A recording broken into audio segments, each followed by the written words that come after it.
Senhor é meu pastor, nada me faltará. Caminhar-me faz por verdes pastos, guia-me mansamente em águas tranquilas, refrigera minha alma. Guia-me pelas veredas da justiça por amor ao seu nome. Ainda que eu caminhasse pelo vale da sombra e da morte, eu não temeria mal algum, porque tu estás comigo. A tua vara e teu cajado me consolam. Preparas uma mesa perante mim, na presença dos meus inimigos. Unge a minha cabeça com óleo e meu cálice transborda. Certamente que a bondade e a misericórdia me seguirão todos os dias de minha vida, e eu habitarei a casa do Senhor por longos dias. O Senhor é meu pastor, nada me faltará.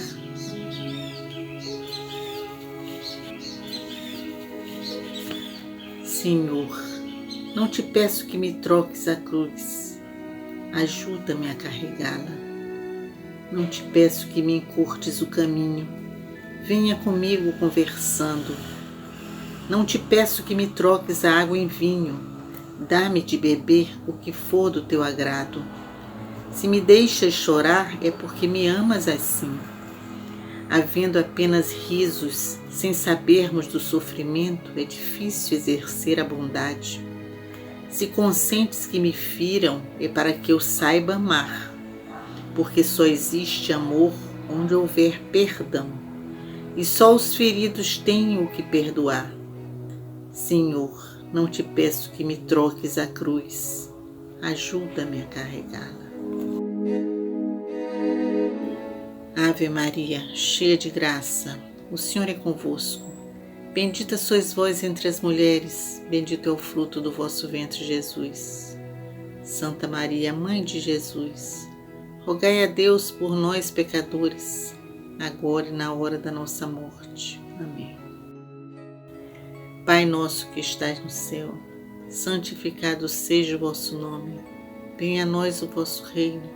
Seja feita a vossa vontade, assim na terra como no céu. O pão nosso de cada dia nos dai hoje. Perdoai as nossas ofensas, assim como nós perdoamos a quem nos tem ofendido. Não nos deixeis cair em tentação, mas livrai-nos do mal. Que assim seja. Pai amado, nós vos saudamos, Pai. Saudamos essa corrente de luz e de amor, corrente franciscana que nos abriga. Saudamos todos esses guias amorosos que nos envolvem. Saudamos São Miguel Arcanjo, a fraternidade branca universal. Saudamos Melquisedeque. Saudamos os guias da nossa casa, especialmente seu Tupinambá. Saudamos os orixás da nossa casa, muito especialmente neste mês, o orixá que nos rege, Xangô. Nós vos agradecemos, Pai, por todo esse momento difícil que estamos vivendo, por estarmos com força, com fortaleza, por estarmos juntos. Nós vos agradecemos, Pai, por nos manter unidos. Nós vos agradecemos por nos dar saúde e força, para que nós vivamos esta situação toda em que a nossa casa de Francisco de Assis, está fechada fisicamente, mas nós nos mantemos unidos, irmanados, vibrando em amor por todos nós, pelo planeta, pelos nossos irmãos. Nós pedimos, Pai, pela paz, paz entre povos e nações, entre governantes e governados, paz neste plano terreno tão necessitado desta luz divina de paz. Paz no Brasil, paz no Rio de Janeiro, paz nos nossos lares e nos nossos corações, Senhor. Pedimos pelas crianças do mundo, as crianças que vivem em meio à guerra, em meio à fome, ao egoísmo dos homens, em meio ao desamor. Nós pedimos por todas as crianças, Pai. Protege as crianças do mundo. Dai força para que elas possam construir um mundo mais humano, mais solidário, mais tolerante. Nós pedimos pelas nossas crianças, pelas crianças da creche Santa Clara, pelos seus familiares, pelos professores, por todos que ajudam a Casa de Francisco de Assis, por todos que frequentam a nossa casa, que vão em busca de doar e receber. Nós, neste momento também, em pensamento, levamos o nosso pensamento a todos os nossos queridos encarnados e desencarnados, pedindo muita luz, força e proteção. Que assim seja. Da sabedoria do Evangelho de Torres Pastorino, a questão do jejum. Lucas capítulo 5, versículos 33 a 39. Disseram-lhe eles: os discípulos de João jejuam frequentemente e fazem orações, assim como os dos fariseus, mas os teus comem e bebem. Mas Jesus disse-lhes: podeis fazer jejuar os convidados do casamento enquanto o esposo está com eles? Dias, porém, virão em que lhes será tirado o esposo, então nesses dias jejuarão. Propôs-lhe também uma parábola: ninguém tira remendo de manto novo e o põe em manto velho, senão rasgará o novo, e o remendo do novo não combinará com o velho. E ninguém põe vinho novo em odres velhos, senão o vinho novo arrebentará os odres, e ele se derramará, e estragar-se-ão os odres. Ao invés, vinho novo deve ser posto em odres novos. Ninguém que já bebeu vinho velho, ao ver o novo, pois, diz: o velho é melhor. Durante o banquete é apresentada a Jesus outra objeção, desta feita ritualística. Os discípulos de João Batista observam que num dia de jejum, Jesus se banqueteia com seus discípulos. Não é crível, todavia, que Jesus estivesse afrontando, logo no início do seu ministério, um jejum prescrito por lei. Mas Zacarias diz que várias destas datas deveriam ser abolidas, mas continuavam a ser rigorosamente observadas pelos ortodoxos rigoristas. Jesus responde com uma comparação. Os filhos da câmara nupcial expressam os convidados que não podem manifestar luto e tristeza na presença do esposo. Essa comparação é dirigida especialmente aos joanitas, que deviam bem lembrar-se das palavras do Batista, quando comparou Jesus ao esposo, e ele mesmo ao amigo do esposo. E ainda mais vem ligar Jesus ao Antigo Testamento, onde se afirma que o esposo por excelência do povo judaico era Yahvé, confirmando que Jesus é a encarnação de Yahvé. Vem depois uma frase sentenciosa em forma de aforismo: ninguém sobrepõe remendo de pano novo, literalmente não molhado, que portanto encolherá muito ao ser lavado, em roupa velha, pois a peça repuxará e o rasgão ficará maior. A comparação é nova e bela.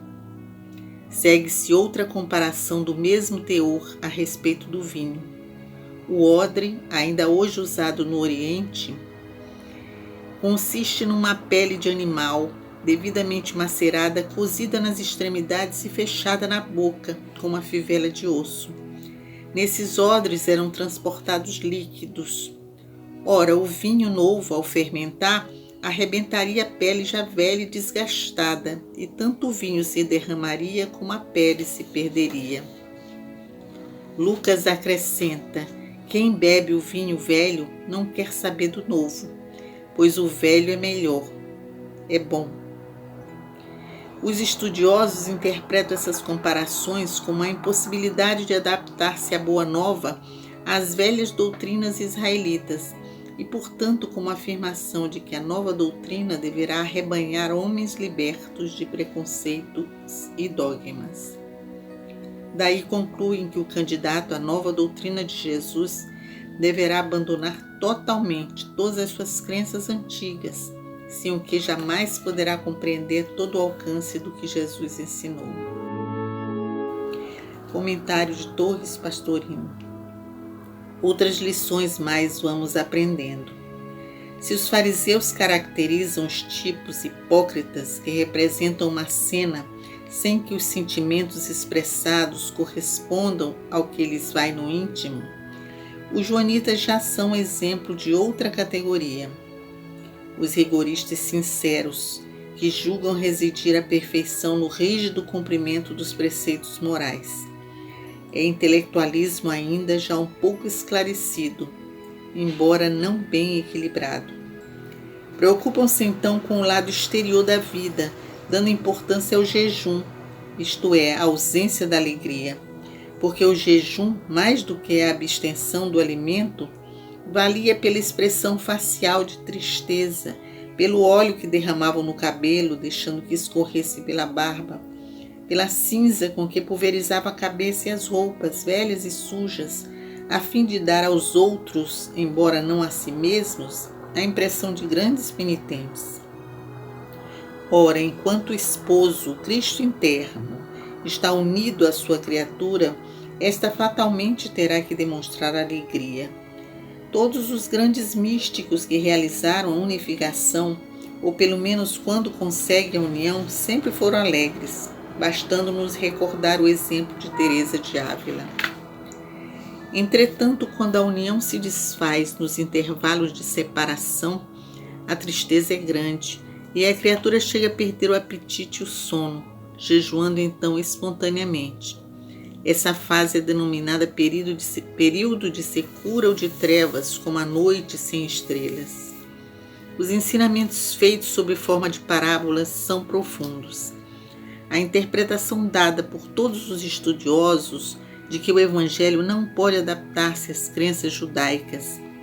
A Boa Nova se perderia se pretendesse brotar e produzir no terreno já cultivado por outra crença. Esta é, com efeito, a interpretação personalista que joga quase sempre com fatos exteriores, a fim de não precisar tocar em seu próprio íntimo, reformando sua mente, modificando seus hábitos e suas crenças. Mas a interpretação real é mais profunda. O homem novo não pode ser sobreposto ao homem velho, senão ambos se estragam. A individualidade não pode aplicar-se sobre a personalidade, porque senão, quando a individualidade se encolhe na humildade verdadeira para ficar de seu tamanho próprio, a personalidade, que não pode acompanhá-la, se rebela e o rasgão entre as duas se torna maior. E ainda, não há possibilidade da individualidade que cresce por dentro, fermenta, não poder adaptar-se à personalidade mesquinha. O fermento desse crescimento ao infinito arrebentaria a pequenez da pessoa e teríamos total estrago. De fato, quando certas pessoas penetram apenas intelectualmente nessa compreensão, mas sem conseguir a vivência, observa-se que representam uma coisa que não são. Tornam-se extremamente vaidosas, sob a capa da humildade exterior. Não admitem ninguém superior a elas, porque se julgam plenos de sapiência, conhecedores únicos da verdade. Olham a todos de cima como seres superiores que se sentem. Perdeu-se o vinho e arrebentou o odre. Então, a adaptação tem que ser perfeita. Primeiramente, é necessário que a criatura se torne homem novo, libertando-se de preconceitos e dogmatismos, com a mente livre de teorias escravizantes, para então poder receber o vinho novo, ou seja, realizar a união com Cristo interno. Mas tudo isso é difícil, porque quem experimentou o vinho velho recusa o novo. Quem durante séculos plasmou sua mente em moldes pré-estabelecidos e a ele se adaptou plenamente, recusa abandonar tudo para tornar-se novamente criança e então entrar no reino dos céus, isto é, na consciência cósmica, encontrando o Cristo interno.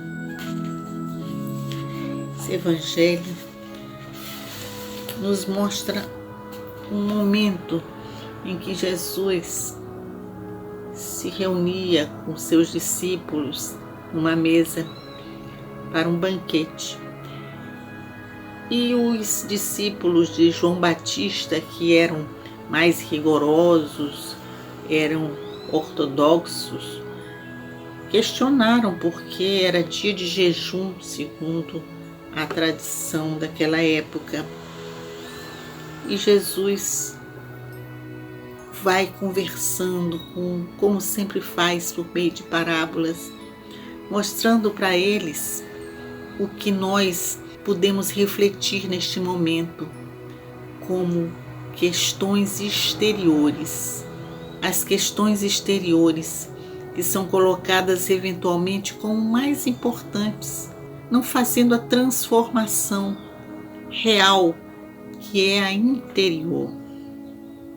Então, quando ele nos lembra que para que esse homem novo surja, é necessário que o homem velho deixe esse espaço. E o homem velho é aquele que caracterizado pela manutenção de preconceitos, de dogmas, daquelas histórias que a gente vê sempre, pessoas dizendo que não podem mudar, que não pode mudar nada daquilo, que tem que ser daquela forma porque foi assim que aprenderam.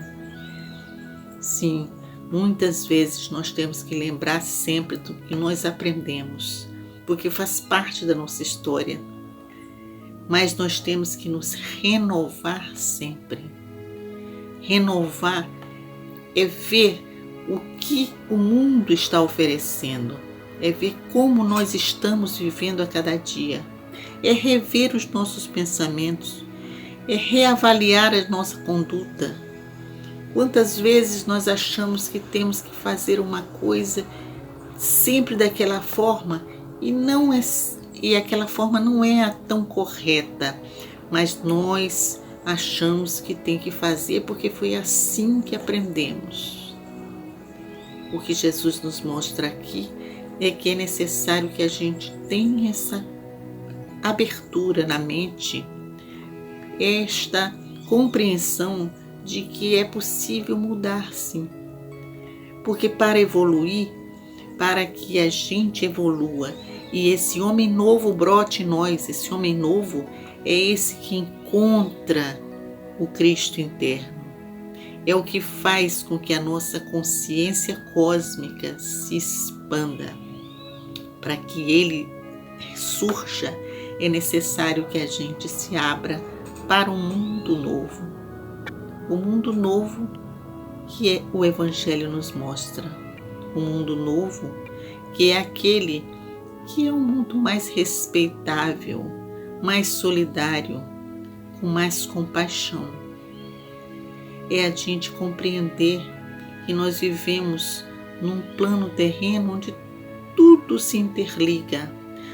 Tem uma malha cósmica interligando todos os homens, mulheres, crianças, todos os seres vivos deste planeta. Tudo o que acontece em qualquer ponto do planeta interfere na nossa vida, interfere na vida no dia a dia. E por isso nós temos que conduzir a nossa vida da melhor forma possível, para que nós possamos fazer esse processo evolutivo que é feito nesta encarnação e em todas as outras encarnações, porque é feito com o homem encarnado. Esse processo evolutivo para acontecer é necessário que nós mudemos nossa conduta sempre que considerarmos que ela não está correta. É preciso que a gente avalie sempre, que a gente tenha sempre em mente que o outro nos ajuda a crescer, que nós ajudamos o outro a crescer. crescer no sentido da evolução espiritual. Porque nós, quando desencarnamos do corpo físico, desta personalidade terrena, a individualidade, que é o espírito, continua o seu processo no outro plano. E é um processo que vai em várias encarnações, ajudando a aperfeiçoar este homem, ajudando a alcançar o homem novo, ou seja, a encontrar o Cristo interno que habita dentro de cada um de nós. Só compete a nós ajudarmos nesse processo, sendo mais solidários, vivendo o Evangelho de Cristo, sem se preocupar com as questões exteriores tão fortemente, sendo menos egoístas, mais responsáveis, mais amorosos um com o outro, exercitando o perdão sempre, sempre, sempre, assim como Cristo o fez. Que essa luz brilhante de Cristo seja a nossa própria luz no nosso caminho. Neste momento, elevamos o pensamento pedindo muita luz para todos os irmãos, pedindo que as energias divinas nos envolvam, trazendo força, transformando todas as tristezas, levando todas as perturbações, as doenças e energizando cada um dos irmãos. Senhor, faz de nós um instrumento da sua paz. Onde houver ódios, faz com que eu leve o amor. Onde houver ofensas, que eu leve o perdão. Onde houver discórdias, que eu leve a união. Onde houver dúvidas, que eu leve a fé. Onde houver erros, que eu leve a verdade. Onde houver desespero, que eu leve a esperança. Onde houver tristezas, que eu leve alegrias. Onde houver trevas, que eu leve a luz. Ó Mestre, faz com que eu procure mais consolar que ser consolado, compreender que ser compreendido, amar que ser amado, pois é dando que se recebe, é perdoando que se é perdoado e é morrendo que se nasce para a vida eterna. Assim seja, Senhor. Pai, abençoe cada um dos irmãos.